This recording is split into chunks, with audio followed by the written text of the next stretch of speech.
एक बार बादशाह अकबर अपने शहजादे के साथ दरबार में पहुंचे। उनका शहजादा उनकी गोद में खेल रहा था, जिसे देख दरबार में मौजूद हर कोई कह रहा था कि शहजादा दुनिया का सबसे खूबसूरत बच्चा है। सभी की बात सुनकर बादशाह अकबर ने भी कहा कि उनका शहजादा दुनिया का सबसे सुंदर बच्चा है। अकबर की इस बात पर सभी हामी भरते हैं, सिवाय बीरबल के। तभी अकबर बीरबल से पूछते हैं कि तुम्हारा इस बारे में क्या कहना है, तुम चुप क्यों हो? बीरबल, जहाँ पनाह शहजादा सुंदर है, लेकिन मेरे ख्याल से वो पूरी दुनिया का सबसे सुंदर बच्चा नहीं है। अकबर, तो तुम्हारे कहने का क्या मतलब है कि शहजादा सुंदर नहीं है?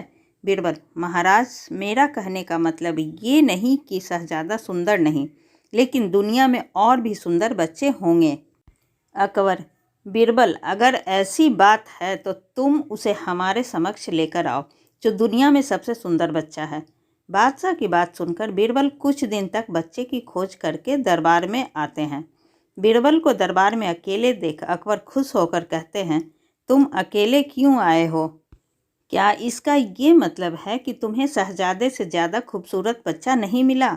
यही सच है ना? बीरबल, जहाँ पनाह मैंने सबसे सुंदर बच्चा खोज लिया है।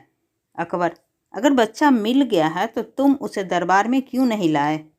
बीरबल, महाराज, मैं उसे दरबार में लेकर नहीं आ सकता, पर मैं आपको उस तक लेकर जा सकता हूँ, लेकिन हमें वेश बदलना होगा। अकबर, ठीक है, जब तुम इतने आश्वस्त हो तो हम कल सुबह वेश बदलकर उस बच्चे को देखने जाएंगे। अगले दिन सुबह बीरबल बादशाह अकबर को एक झोपड़ी के पास लेकर जाता है, जहाँ एक छोटा सा बच्चा मिट्टी में खेल रहा होता है। बीरबल, जहाँ पनाह वो रहा सबसे सुंदर बच्चा। अकबर, बीरबल, तुम्हारी यह हिम्मत कि तुमने एक बदसूरत और झोपड़ी में रहने वाले बच्चे को संसार का सबसे सुंदर बच्चा बता दिया। इस बदसूरत बच्चे का हमारे शहजादे से क्या मुकाबला? बादशाह की बातें सुनकर बच्चा जोर जोर से रोने लगता है, जिसे सुनकर उसकी माँ झोपड़ी से आती है और गुस्से में कहती है, तुम लोगों की इतनी हिम्मत, मेरे बच्चे को बदसूरत कैसे कह दिया? मेरा बच्चा दुनिया का सबसे सुंदर बच्चा है। अगर दोबारा मेरे बच्चे को बदसूरत कहा तो मैं तुम दोनों की हड्डी पसली एक कर दूंगी। उसके बाद वो माँ अपने बच्चे को चुप कराकर खिलाने लगती है और कहती है, मेरा राजा बेटा, मेरा बच्चा दुनिया का सबसे सुंदर बच्चा है। मेरा बेटा सबसे प्यारा और सुंदर है।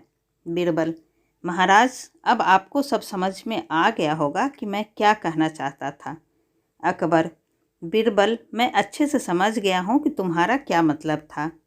बीरबल, महाराज, हर बच्चा उनके माता पिता के लिए दुनिया का सबसे सुंदर बच्चा ही होता है। जहाँ पनाह मैं बस इतना चाहता हूँ कि आप शहजादे को अच्छी तालीम दें और उन्हें चापलूसों से दूर रखें। अकबर, बीरबल, तुम वाकई मेरे सच्चे मित्र और हितैषी हो। तुमने बेबाक होकर बिना डरे सच कहा और मेरी आंखें खोल दी।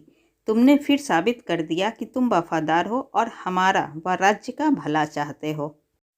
इस कहानी से हमें यह सीख मिलती है कि चापलूसों से बचकर रहना चाहिए और सच बोलने वाले पर भरोसा करना चाहिए।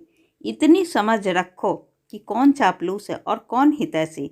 इसके अलावा कभी अपने ओहदे या किसी चीज़ का घमंड नहीं करना चाहिए। ऐसी ही अच्छी और ज्ञानवर्धक कहानी सुनने के लिए प्लीज़ आप मेरे चैनल को सब्सक्राइब ज़रूर करें। तब तक के लिए बाय बाय।